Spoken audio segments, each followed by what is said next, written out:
Welcome to the Ambronite Superhero Podcast with Simo Suahemo. This show is your backstage pass to discussions with world-class influencers in the field of health, nutrition, and high performance. We bring you the selected tips and insights that you can use to upgrade your life and become unstoppable.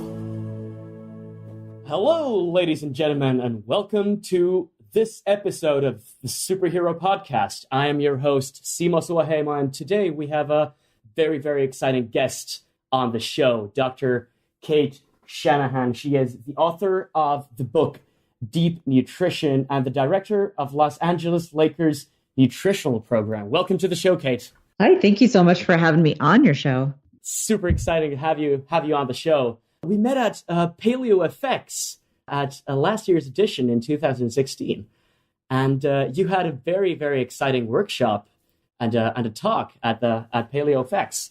Yeah, I was talking about how to interpret your cholesterol levels, because we kind of are patients who are following a low carb diet, and who are including more animal fats in their diet are often going to see their total cholesterol numbers going up. And that can be a major source of stress and conflict between them, their doctor, and their family members who are worried about what they're doing with their diet. So I wanted to give them, ended up being like a 2-hour workshop on just understanding how to interpret the levels and what it all means and what the best test is and so on. So I actually have a lot of that information on the website, drcate.com. And of course, we cover it in our book that's being released this week, or actually last week already now. Time flies.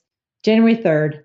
So, there's a ton of information in there because it's just so confusing it's actually confusing. The whole nutrition world is a frustrating place, as it has been for the past 50 years, since this whole idea that saturated fat was bad for us kind of took over the science.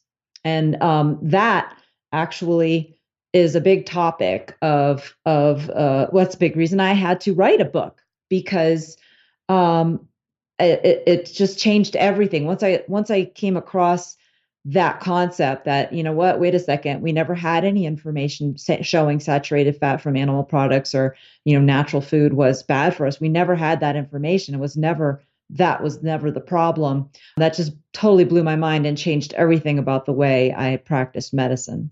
It's definitely a field that's currently one of the biggest controversies, I would say, when it comes to nutritional science and understanding the function of macronutrients and understanding what the perfect human diet should be. But I would just be super fascinated to hear how you first got interested in this field. Was it because of the patients you were seeing? Was it because of the research you were delving into, or how did you get the spark? Where did you start from? Well, it's all of the above, because before I went to medical school, I really felt like I wanted to get to the underlying cause of medical problems, right? I didn't know how the medical system worked because my dad was a doctor and I never had to go to another doctor. Right. So I just had this naive idea that, I'm going to go to medical school and learn the underlying causes of all these diseases. Well, obviously that didn't work out. And because that's, doctors do not learn that. We learn how to categorize disease. We learn how to, so that we can figure out what diagnosis a person has and what drug matches that. We have to use a lot of cognitive processes to come to that conclusion. And it's a very fun and interesting process as a physician and can be rewarding, but there's major limitations. And by the time I was practicing in Hawaii, I had been out of training for 3-4 years. And I had kind of become a little bit jaded because I realized that I wasn't really helping people. And I was just adding new prescriptions. They'd have hypertension. I just gave them a pill. They'd still end up getting heart attacks and strokes. Was these pills that they were taking was supposed to prevent those things. And it wasn't doing that much. And as decades would go by, their medication list would get longer. And, so I had that question mark over my head from, what is the underlying cause? And then I started getting more question marks over my head. And if I was like a Snoopy cartoon, I would have been a Snoopy with multiple question marks hovering over my head all day long. And then I started noticing that a weird pattern in my own patients where the older folks were actually healthier than their own children and grandchildren. And that was super fascinating. And I started also noticing that these older folks weren't just random people. They were really into food. They were really into their traditional recipes. And so much so that they would, like, if they were going to have a party, they would say, okay, let's buy a goat and fatten this goat. And, they planned months ahead. And it was really a whole like side job, you could almost say, but they loved it. It was the way it was done. And Hawaii is actually the healthiest state in the United States in terms of longevity. The lifespan there is 2 years longer than the second runner-up state, which is Minnesota. 2 years. That's 2 years. Major. That's definitely a major thing there. I think, because isn't the average, like, what's the average life expectancy nowadays? Is it like 74, 73 for males, a couple of years more for females, or? For females in Hawaii, it's like 82, 83. 82, 83. Wow. Yeah. And so then the other states, they're like the life expectancy ranges are like within weeks of each other. So to be 2 years is a major leap. And I believe that it has a lot to do with the fact that they did not have electricity on the island until 1970 something.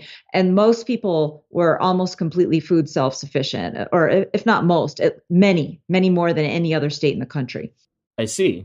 And of course, it's tropical and there's the ocean right there. So they really have everything that they need to eat the way that they ate in whatever country they came from, whether it was the Philippines or southern China or Japan. And, it was very heavily populated with people from similar climates. So it was not at all a leap to just live in Hawaii the way they had been for hundreds of years, thousands maybe, in whatever country they came from. So this was very steeped in tradition. And so I was observing those things and had all these question marks over my head. And then I get injured and I can't walk and nobody knows what's wrong with me.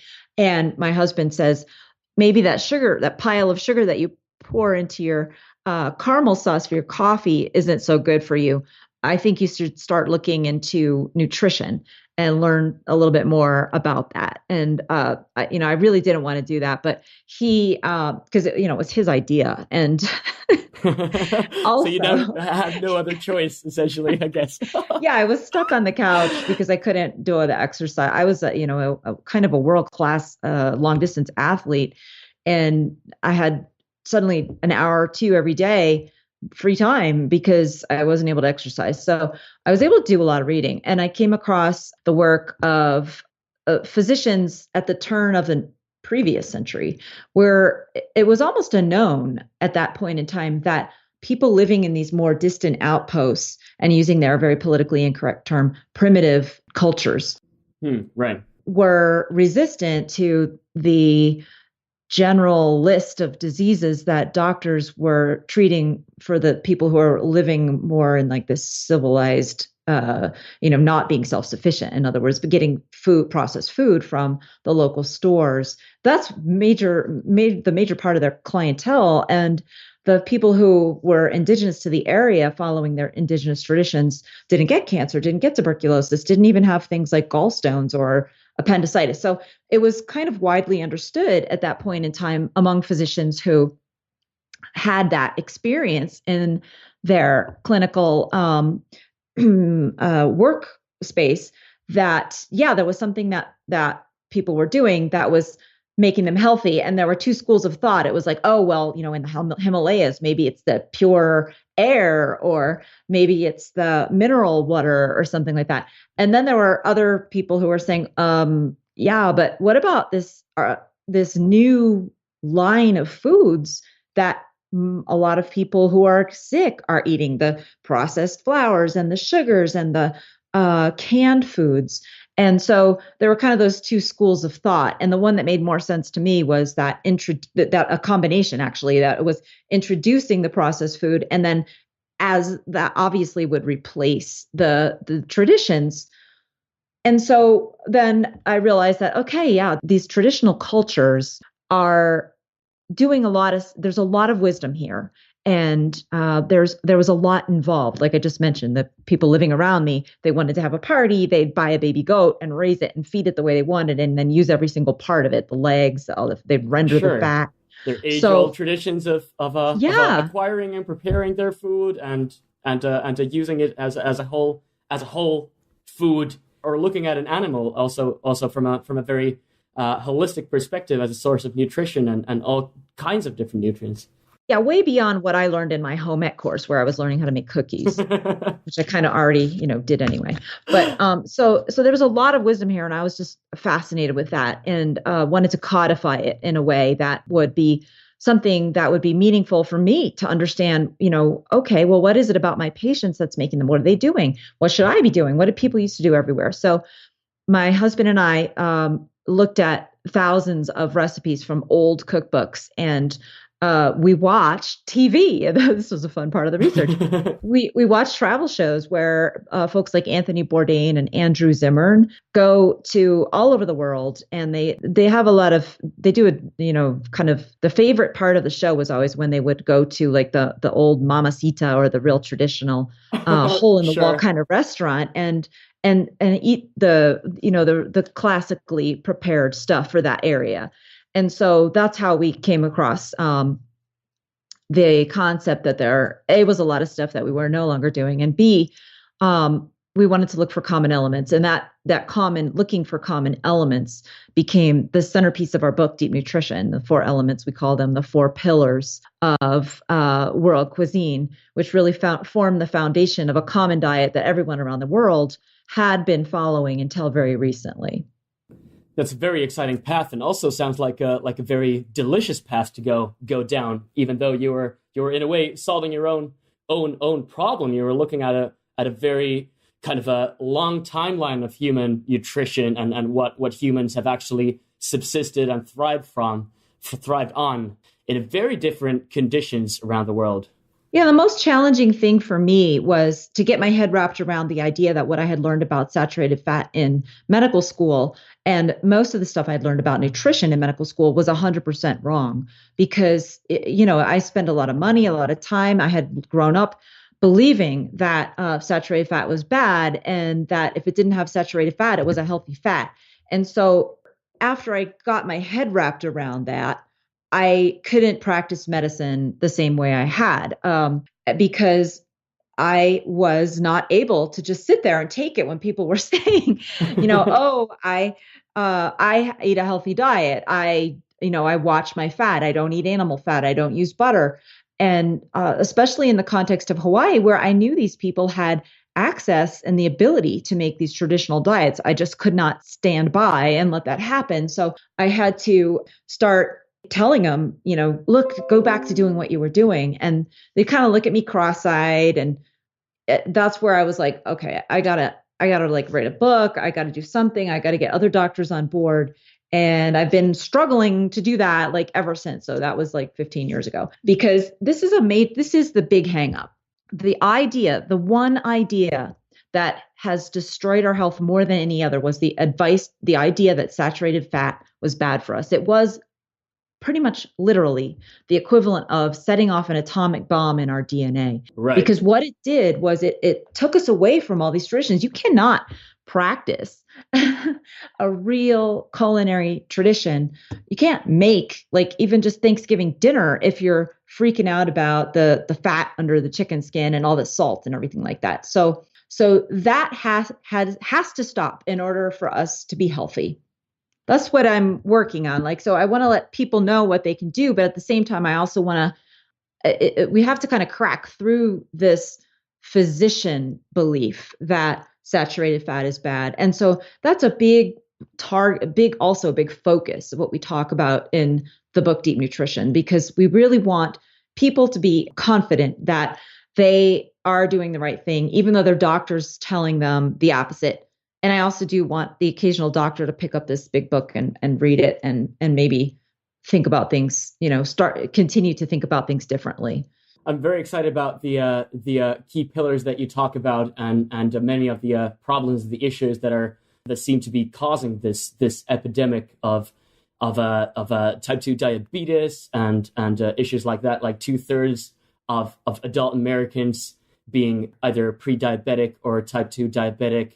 We're going to talk about your book in a while, but first I want to ask about how did you end up working with some of the top athletes in the world and efficiently or essentially looking at how to build up an efficient human body for superior physical performance in the amazing sport that we call basketball in the Los Angeles Lakers. How did you become the director of the nutritional program of the Lakers? My husband reached out to them and said we'd written a book that had some information that they might find useful, and particularly some strategies that they weren't taking advantage of. And we sent them the book, and they called us and said, "Tell me more." And there, when I say they, I mean there are two trainers at the facility. One is Gary Vitti, who was the head athletic trainer who just retired last season, and the other one is Tim DeFrancesco. And they were both on the same page about kind of a common sense approach to nutrition. And if something had worked in the past and didn't have any problems with it, had a good track record of success, it made a lot of sense to continue that. And so that's basically what we did. Was we said, here's what people used to do in the past. So they liked that kind of analytical approach and the logical regimented approach to analyzing what people did in the past, right? So, I mean, the paleo movement is great, but they go way back in time, 20,000 years, and it's all an imaginary diet. We don't know what people really did. And even if we did know exactly what they did, there's no way we could reproduce it. Those plants and animals are extinct. Right. It's pretty hard to actually find out now, right? It's kind of too late to find out what they really ate. Right. But so our point was that we don't have to guess, because the cookbooks are laying around still in print from 50, 60, 100 years ago even. And there's a ton of information in there. So we just broke that down, and that's how we came to the conclusions. And their favorite of the 4 pillars that we identified as the strategies that were common to all traditional cooking around the entire world their favorite one is something we call meat on the bone. And meat on the bone just means you're not going to have the skinless, boneless chicken breast. And if you have a giant animal like a cow, you're going to save those bones and make a beef bone stock out of them. And you're going to make chicken soup using maybe chicken, not just the bones, but if you also have chicken feet, that's even better. And what that does for athletes is that, athletes do a lot to strengthen their muscle. They do a lot of protein, even supplemental protein, but they don't generally in this country do anything at all to strengthen the tissue that holds the muscle to the bone, like their tendons, right, or the tissue that holds their joints together, like their. So getting that collagen in to support that, or. Yes. So it's collagen as well as other molecules that you don't get just from bone. You have to have the cartilage, the shiny stuff at the end of the joints, or the skin material. So they have long names, glycosaminoglycans and proteoglycans and stuff like this. So they're a unique molecule. Collagen is pure protein, but these glycosaminoglycans are mixtures of amino acids and sugars, and they actually act as signaling molecules, like almost like a growth hormone for the cells in your joints, in your skin, that lay down collagen of all kinds, and that also produce joint material. I see. So to get this clear, so the glycosaminoglycans are available in the joints and in the connective tissue when you eat, for example, a whole chicken or a meat off the bone. Am I correct? Or what are Yes. some good sources of these compounds?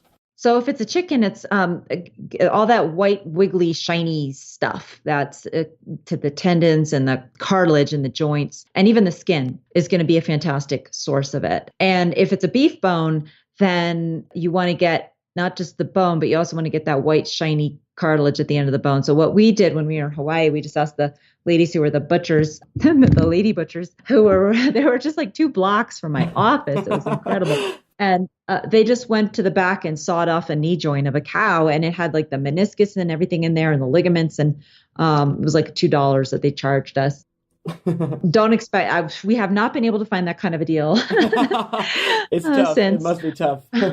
Yeah, but so we have some recipes on our website about how to make chicken stock and beef stock the way that Luke does it, because there's lots of recipes floating out there and I've had lots of them and they're good, but Luke's is like indescribably delicious because he really pays a lot of attention to intensifying the flavor. And then you get just these delicious demi-glace sauces that you pour them over a steak or something with like a little bit of sauteed onions or mushrooms, and it is better than anything I've had dining out. It's just sounds amazing. Really good. So essentially, the delicious reduction there that really packs a punch in flavor. Yes, exactly. And the athletes, the players love that stuff. You know, Sandra makes it into a lot of soups and even a lot of vegetable soups because it's a great way to get people who don't love vegetables to eat more vegetables. So she'll just use that as a base and then puree some steamed vegetables and some other magic that she does. And then, you know, we have the players who come in like after their 1 year of high school, 18, 19, they don't know the difference between celery and broccoli. And she's got them eating curries and all kinds of vegetables. They don't know what it is. They don't really know. Even sometimes they don't even know that we have a program if they haven't been paying attention. They just know her food is fantastic. And those guys who do know, they say that it's really helped their joints. So they totally love that stuff. It sounds amazing. So essentially what you did was you came in, you brought in all your knowledge about the key cornerstones of these performance enhancing diets, and you implemented that. The first thing that the first time rather that I found out about that there were actually these types of nutritional changes or programs going on was from Ken Berger's series of articles, I think in 2013, 2014. He was with CBS. Yeah. Yes. And I believe in one of his stories, Tim DiFrancesco, one of the coaches that you just mentioned, earned the name Grass-Fed. Can you tell me a bit about that?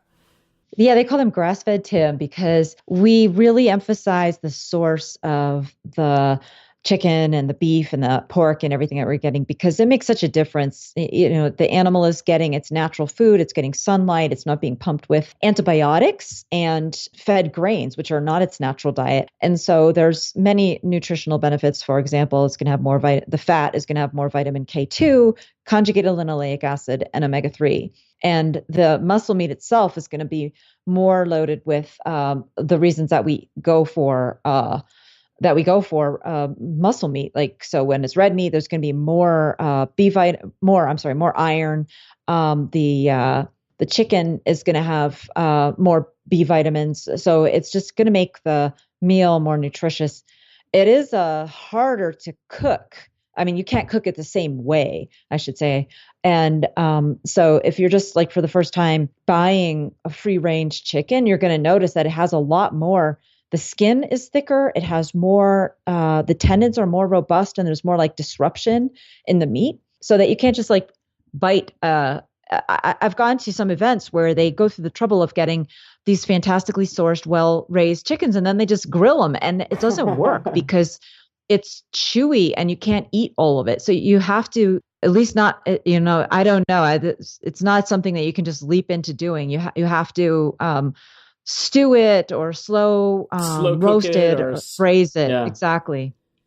Yeah. And that's the way that you get the most benefit of the flavor, right? You'll enjoy it because I like I said, I've been to these events and people don't finish their chicken because it's too chewy, and it just gets thrown out, which is a horrible waste. And then obviously they're not getting nutrition if they're not eating it. Obviously not. So when you're looking at the changes that you made into the Lakers players' diet, what would be the top 3 ideas for our Superhero Podcast listeners to implement from a world-class professional team? Because much of what we're talking about here is it's very simple. It's very much back to basics, understanding the bioavailability of the food and the quality of the food, and as you just said, the preparation. So what would be like the top 3 takeaways for someone listening to this podcast who would want to increase their athletic performance with their diet? So I'd say they'd be, you absolutely need to learn what polyunsaturated fats are and vegetable oils. because polyunsaturated fats are the kind of fat in vegetable oil. That's number one. And because you need to get them out of your diet, the vegetable oils. And we should talk about that so people know what I'm talking about. And number two is moderating your carbohydrate intake, because most folks, and most athletes in particular, are encouraged to eat way too much carb. And then the third is to add back in healthy fats, and the rest of the four pillars of the human diet that we discuss in our book. But I'd like to take a little bit and talk about these vegetable oils, because a lot of people go low carb and they feel like they've done their job in terms of optimizing their diet, and in many cases that's really moved them in the right direction in terms of getting off of the vegetable oils, because if you go low carb, you're not having deep fried French fries and you're not having snack chips. But if you're not paying attention to the oils, you're still going to be getting them from your salad dressing, from anytime you go out to eat. 99.9% of the restaurants out there are now serving people at these fancy restaurants. I'm not talking about your fast food joints. I'm talking about fancy high-end restaurants. Somewhere around 30% of your calories, not including your dessert, is going to come from these vegetable oils. So it's a serious incursion into your health, because what these things are something called oxidative stress in a bottle. And oxidative stress damages the polyunsaturated fatty acids, but it's like liquid age. There's two things that kill us. Oxidative stress is the number one, and the second one is glycation. So glycation comes from carbohydrate. You cut back on your carbs, you're going to reduce that. But oxidative stress comes primarily now from these vegetable oils. We are eating 2,000 times more soy oil than we were in 1909. And this is something that I have to just get on this bandwagon about, because, we've got people talking about sugar and going low carb and all that, and that is very important. But no one's talking about this. And it is something that is more harmful than sugar. Okay. And that's quite a statement, because everyone's saying, definitely. It is quite a statement. Because sugar, sugar comes when we eat food anyway. There's high carb and low carb foods, but it's all sugar when all is said and done. And we have hormones to help keep the amount of sugar in our bloodstream in check. And they work for a number of decades anyway, until the amount of sugar, the overload of sugar, wears out these hormonal systems. But that usually doesn't happen unless you're really trying hard as a child. It doesn't happen. So, maybe people start getting the effects when they're around 30, 40, 50, 60, depending on, their genetics and stuff. Right. But everyone immediately is harmed by these vegetable oils. They are no good. They are nothing but toxic. They are literally genotoxic. They are the reason that we have these epidemics of disease. And in fact, when we talk about diabetes, everyone thinks carbs, because carbs make you release insulin. But there was just a fascinating and very important study that I do mention on my blog that was done by a very smart woman in UC Davis, who noticed, if we're eating so much more soy oil, I wonder what this stuff does. So she created a study where she compared the soy oil to coconut oil, and then to the rat control diet, and compared to the rat control diet, or maybe it was mice. Anyway, the same amount of calories from the control diet versus the soy oil diet, same amount, the rats became obese and they were normal weight. Wow. And so it was a 30% difference in the fat and the weight gain, which is incredible. And so they had actually fewer carbs, these mice. And of course we're talking about mice and we are humans, but it's these things have a universal effect at the cellular and atomic level, whether it's a mouse or a rabbit or an NBA player. So that is something to consider when we're thinking about it. She determined that they were gaining weight and they were becoming insulin resistant and they were developing fatty liver. So everything that we've been blaming purely on sugar and carb intake, these things did without any carbs in the diet. So the two of them together are just a perfect experiment that we've in this country, unfortunately, been recruited into. What happens when you feed people the cheapest possible food composed of mostly starchy, sugary foods with these unnatural oils these polyunsaturated vegetable oils like soy oil and canola oil. Those are the two biggest ones.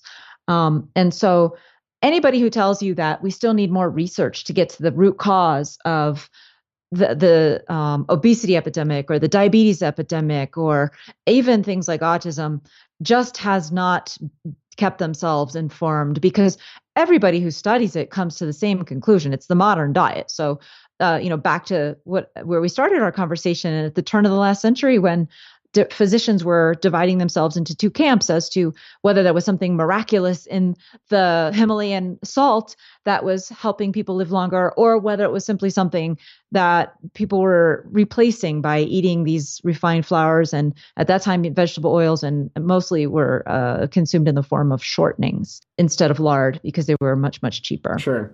So we've had the evidence for 100 years or more, and doctors just are not yet paying attention because we don't believe it, because of this conviction that we've had that saturated fat is the problem. But we never had any evidence that saturated fat was the problem. And in fact, at the time when saturated fat was blamed for heart attacks, you may be familiar with the idea that back in the 1960s, there was a man named Ansel Keys who said, the cause of heart attacks is saturated fat. Well, at that point in time, 1950 to 1960, this was way before the obesity epidemics and the diabetes epidemics. But do you want to take a guess at what the actual number one cause of heart attacks was at that time?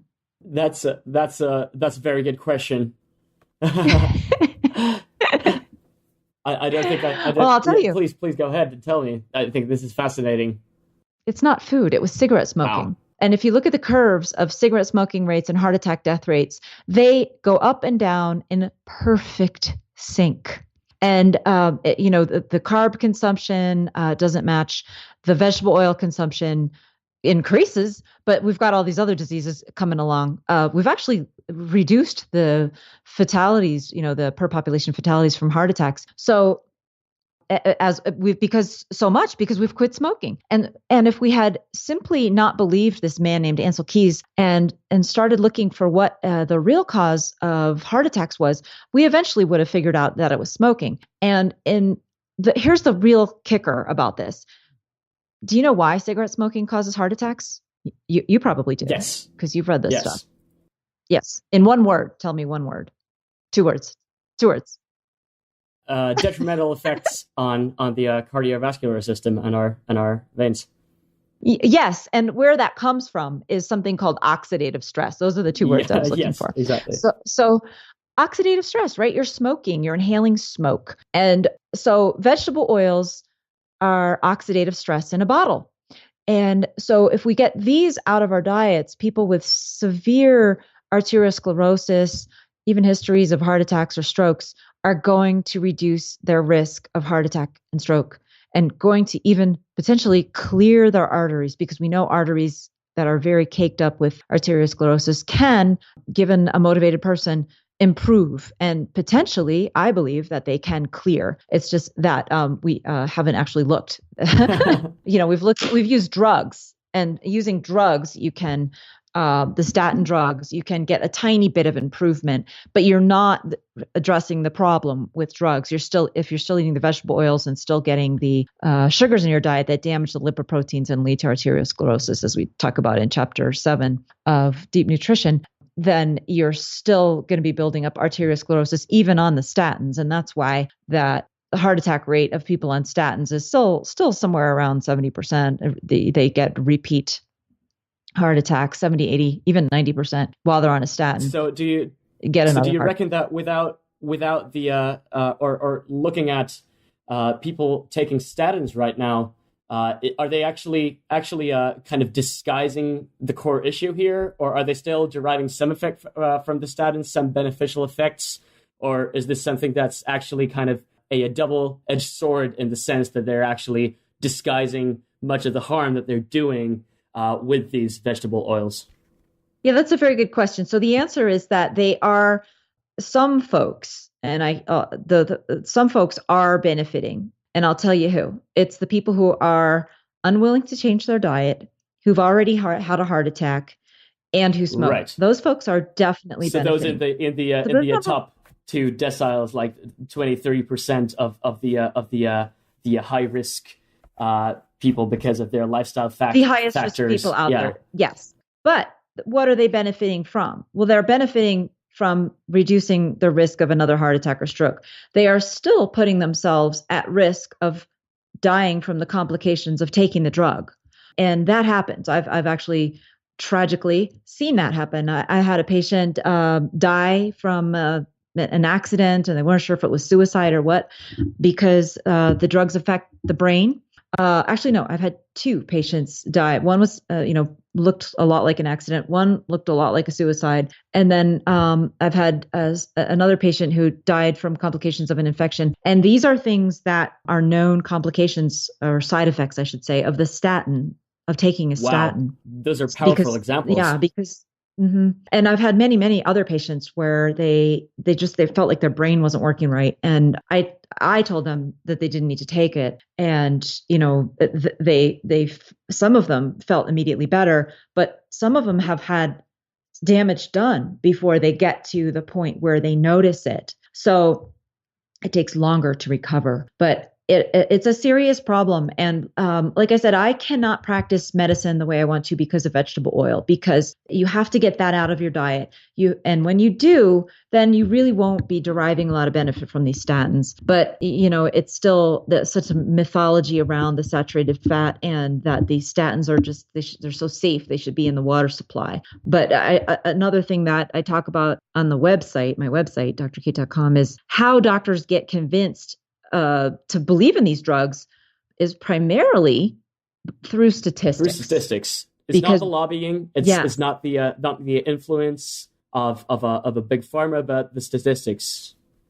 Correct. Right. It's not because somebody with a nice lunch walks into our office and said, hey, this drug is great.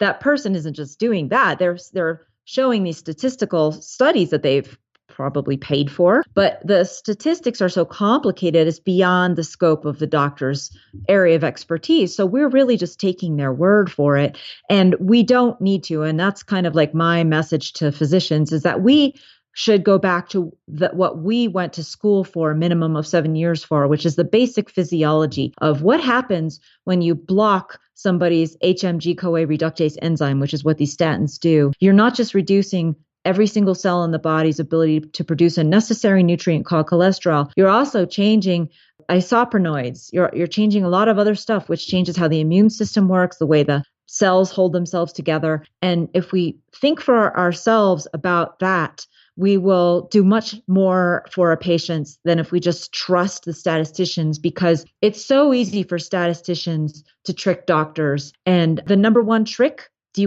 I can tell you the number one trick, how these studies are done that fool doctors. I would love to hear this. The number one trick. Let's hear it.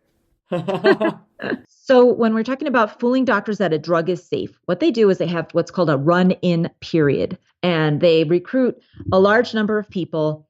And during this run-in period, they don't really have to report what's happening in the paper that eventually gets published. And what it looks like happens in a lot of cases is they give everybody the drug, and anyone who has side effects, which they screen for, they kick out of the study. So they kick out about a third of the people on the average study for statins. They kick out about a third of the people who are entered into the study. So what they essentially end up doing is cherry picking the population on which they're performing the study on. Yes. And in that sense, the fact that, so what they call it is a randomized placebo-controlled trial. Well, it's a lie, because it wasn't randomized. They already performed a part of the study that they call the run-in period. Right. That wasn't randomized. They knew what they were doing. They knew who got what, and they could kick people out at that point in time. And that trick has fooled doctors into believing that statin drugs are way safer than they really are, because they're eliminating a third of the people who have like these immediate side effects that show up in the first 12 weeks. So you could even call that the kind of a black hat strategy of pre-selecting the data or pre-selecting the individuals for these studies in order to get better results.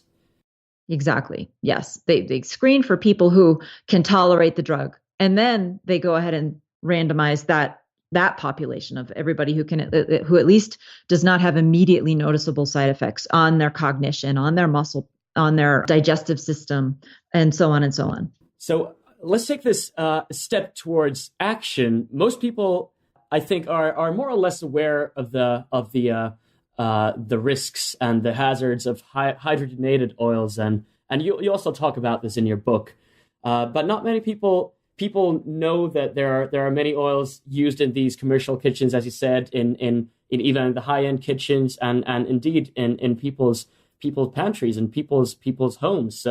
So what you're and in Whole Foods, Whole Foods, Trader Joe's, all that prepared food in all the stores, even the ones that we're looking to find a better sources of food, better source of nutrition, and canola oil, corn oil, sunflower oil, safflower oil obviously belong to these, as you write in the book. Is there something else in the oil realm? Or is there some kind of a rule of thumb here, or just basically eliminating these vegetable oils altogether will do 90% of the benefit in this kind of step? Yeah. So in this step, just eliminating them, altogether is the safest bet. Now, it's a situation where you can get a little bit too worried about it. So if it's in part of a spice mix, it's not going to be in significant quantity. But beyond that, I'd say you want to avoid it. So, just always pick up whatever package you have. If there's an ingredient list on there, screen it for vegetable oils. And there's 6 major ones that make it into packaged food. So you listed a few of them. So I'll just list them from scratch here: canola, corn, cottonseed, soy, sunflower, safflower. So that's the complete list to avoid these oils and replace them with better options that we're going to talk about in a moment.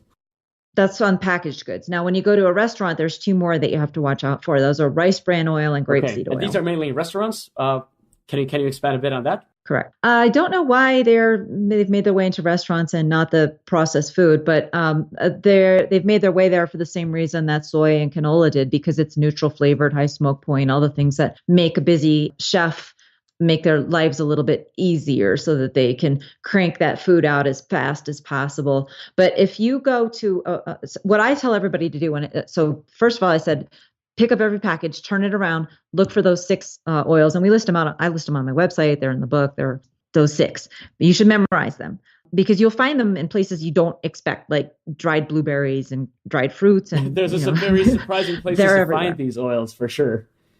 Yes. And on those things, they are a significant quantity of the calories, because fat is so high in calories compared to something like a blueberry. But, and then, so when you go to a restaurant, what I recommend is, if you can, call ahead, see if they can make anything without any of those oils. And if they can, that means that they're a good restaurant and you should go there again. And the other thing that I like to do is, if you call them up and they make their gravies or their bone stocks from scratch, then that's a good restaurant too. So those 2 things are signs of really good restaurants. And those are the chefs you want to support, because they're doing it hard. It's harder to do that, especially if they say, oh, well, yeah, we hardly use these vegetable oils in anything. We're snobs about it. We use butter and we use real olive oil and stuff like this, because it is significantly harder to use those oils. And that means that the chef is paying attention to everything else giving everything else the same kind of care. That's what I found. So that is a treasure of a chef, and you want to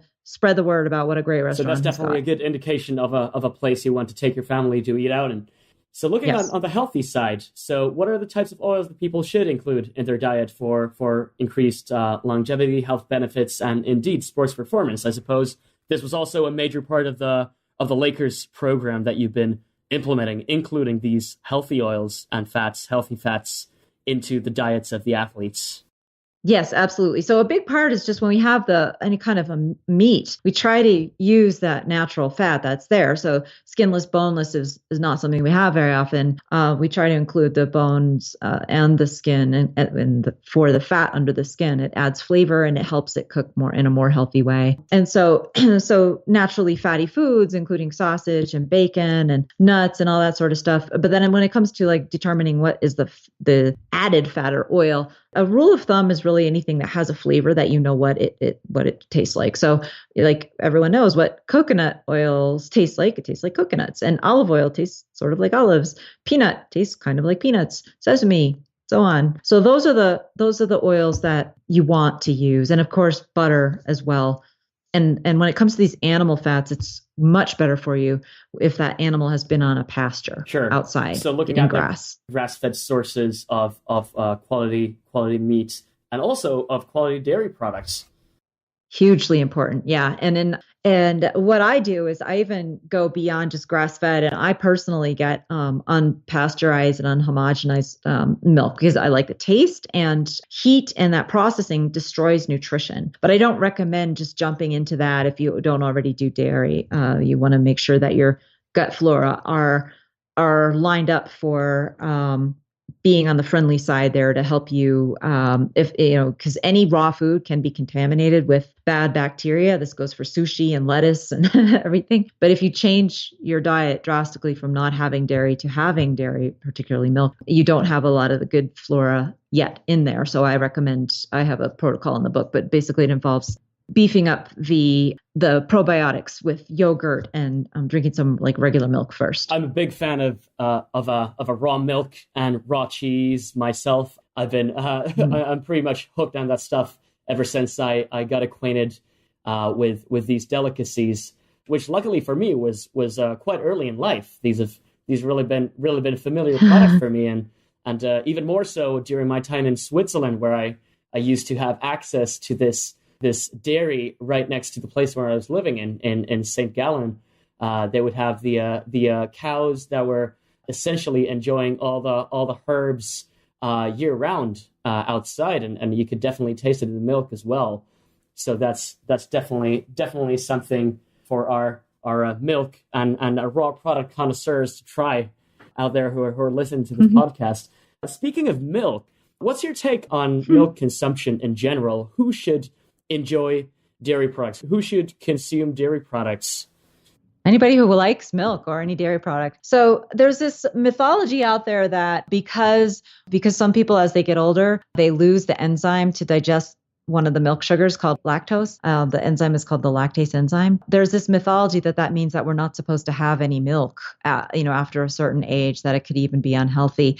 But that the lactase gene is downregulated in those folks who typically, as they became adults, would have fermented milk. So the fermentation process removes the lactose. So that gene does not in any way indicate that dairy is a good or bad food. It just indicates that those people who do not have lactose enzymes as they get older, that their culture in general consumed milk products in that fermented state. So whether it's yogurt or cheeses, hard cheese, soft cheese, whatever, the lactose content is eliminated in some cases, but drastically reduced by the bacteria that do the fermentation there. Right. There's definitely huge variation on geographically and population-wise in this fact as well, the ability to break down lactose. I suppose like 80% or 80 or 90% of the East Asian population has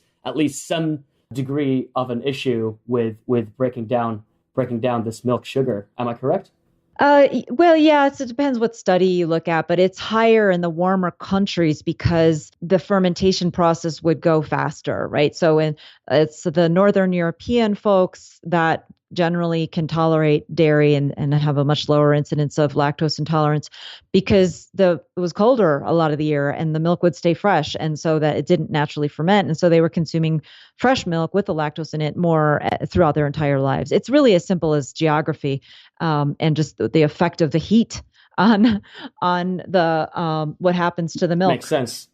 So looking at the fats and the other pillars that you discuss in your book, I think those are definitely worth touching upon. I want to talk about those a bit as well. Sure. So we don't have a pillar called fat or anything like that. The closest we come is meat on the bone because we're telling you just to use the fat that the animal had. Don't throw it out. Don't let it go to waste. It's good stuff, particularly if the animal was pasture raised. But the other pillars are fresh food, which we touched on with milk, but also obviously fresh vegetables and a little bit of fresh fruit. The benefits of the fruit in our culture here in America is way out exaggerated. Most folks talk about fruits and vegetables in the same breath as if they are nutritionally equivalent. But, fruits are good, but they have way more sugar per amount of nutrition, obviously, compared to a vegetable. So we really want to eat more veggies than fruits. And what you get primarily, the number one, like if I had to boil it down to just one benefit, it's the antioxidants. Right. And then the next pillar is fermented and sprouted foods. So that's where you get your prebiotics and probiotics from fermenting things like milk into yogurt, where you have the good bacteria still living in there. And then those bacteria actually produce complex oligosaccharides that serve as prebiotics as well. And sprouted food also serves effectively as a excellent prebiotic because it's giving all kinds of fiber. So when I say sprouted, I mean you just take like wheat, for example, and moisten it, let it sit for a day or two, and the enzymes in the seed wake up. And that's kind of why it ends up being softer, because all those enzymes started waking up and making everything more bioavailable, reducing the starch content, increasing the nutrient content. And then we already discussed meat on the bone. The last one is organ meats, which is definitely not very many people's favorites. Although, if you like liver, I encourage people to have it. It's really good for you, especially if you can get it from grass-fed, pastured animals. Then you're not concentrating all the pesticides and things that get into the food chain these days. But any kind of organ is really going to be good for you. They're all good for different reasons. They have different nutrients. The same way when nutritionists talk about eating your vegetable rainbow, you want to get your red and your orange and your purple vegetables because they all have different nutrient profiles and different vitamins. Same goes for different organs. They all have different nutrient profiles, and they are just powerhouses packed with minerals and vitamins and other essential nutrients. A key takeaway here for our listeners here would be to also consider your organ or the mix of organs that you include in your if not a daily, then at least your weekly diet. I'm a big fan of using, especially looking at using game in a very, very broad sense as a food. Yeah, game for game. But it also does come down to knowing how to prepare it or knowing where to get it well prepared, because I feel that at least among my friends, the ones who really love their organ meats and really love their hearts and livers of say beef or moose or deer, venison, they are the ones typically who are also the ones who know how to prepare it, or at least go to the good restaurants who know how to do it. So what would be your do you have any recommendations where to start for anyone wanted to include these nutritional powerhouses into their diet, into their food? Yeah, for sure. Liverwurst and Braunschweiger, and I do actually have some links on my website under where to get good food, where you can order it anywhere in the country. They'll ship it to you frozen. And the one that I list is, I think it's U.S. Wellness Meats, and both their liverwurst and their Braunschweiger are actually good. So that it's not just like, oh, this is good for liverwurst. Or they're good. They're just plain good.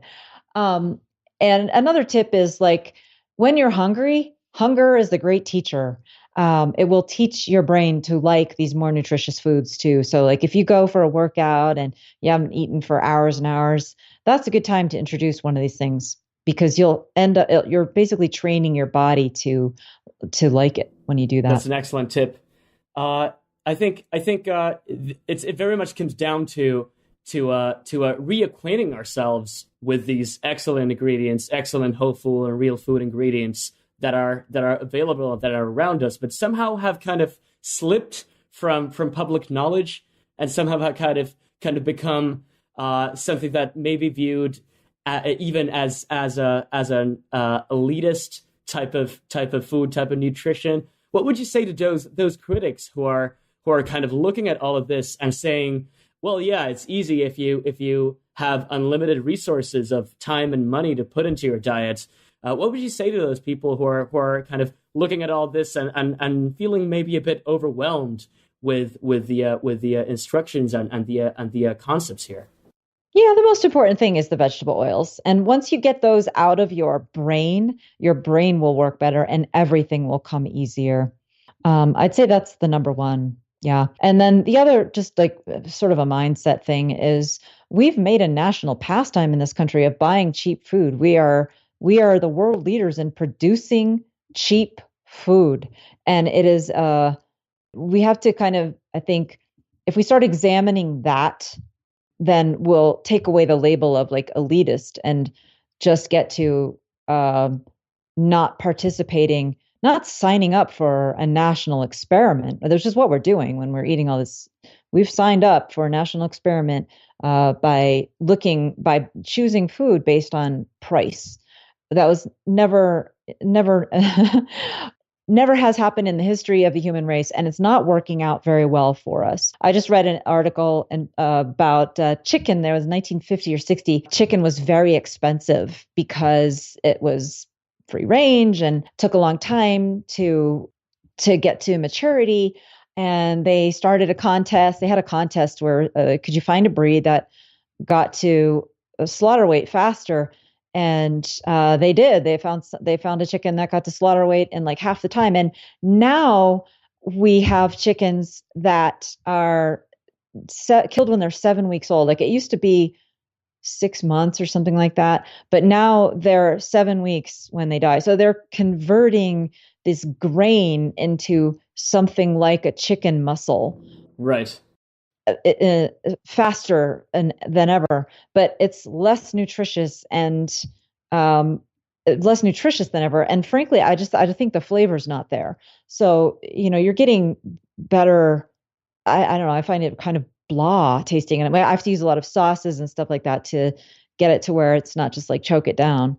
But when you have these healthy birds, the meal itself is more enjoyable, and you don't need so much. Like that's another kind of a myth, is that it's going to cost more because food is going to cost more. Well, you'll be eating less, because when you're a fat burner, you don't need the same number of calories. Our average caloric intake in this country is about 3,600, and the average caloric need is somewhere like less than a third less. So that's a third more food that we'd have if we just weren't overeating. And I've never heard anybody talk about that, like when they're busy telling us how elitist we are, that we want people to just simply eat pastured chickens. And what about just the fact that we throw away so much food? What about the fact that you'd save all this money if you're not eating more, if you're not so hungry that you're driven to eat more and more? It very much comes down to the mindset of quality over quantity, doesn't it?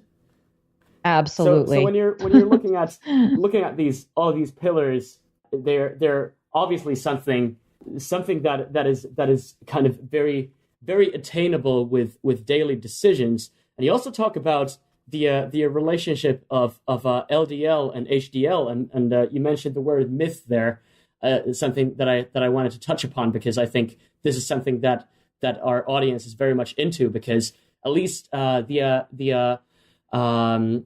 kind of a mentality of a self-quantification and self-measurement and a biohacking mentality is looking at different ways, blood panels, genetic testing, as you know, as means of gaining insights into our own health. So what would be, in addition to taking advantage of these principles that you lay out, what would be the kind of the key components of understanding your cholesterol levels and maybe looking into actionable ways of improving those? So the way I evaluate cholesterol levels is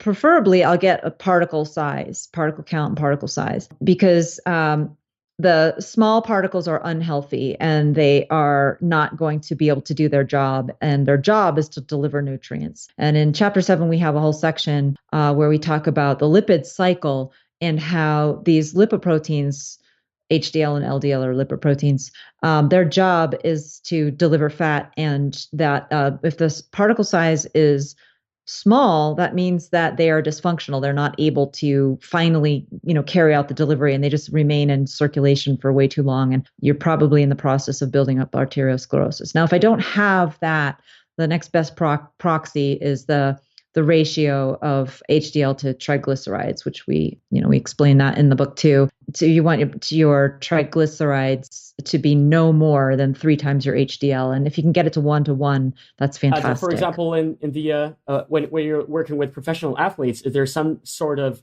macronutrient balance that you're looking at to achieve these goals? I suppose you employ lots of testing to achieve optimal results. Oh, no, we actually don't. Okay. Sorry. This is interesting. No. It's not necessary. Yeah. I mean, you can do it if you want to, but it's more about what you put in your body. And, once a year they get the lipid panel. And if there's anything offline, then the trainer will bring it to my attention. But they're so young and they're so active that they generally don't have those kinds of problems unless there's something really extreme going on, and that's why they do get brought to my attention if that's the case. But yeah, I look at that ratio, but it's just not necessary when you're eating a healthy diet. And for the most part, these guys are fed the fantastic food at the stadium. I'd say during the season they probably get at least half of everything is that fantastic food, probably more now, because we're feeding them, kind of expanding the program so that, after home games, they're getting dinner, and it could be as much as 75%.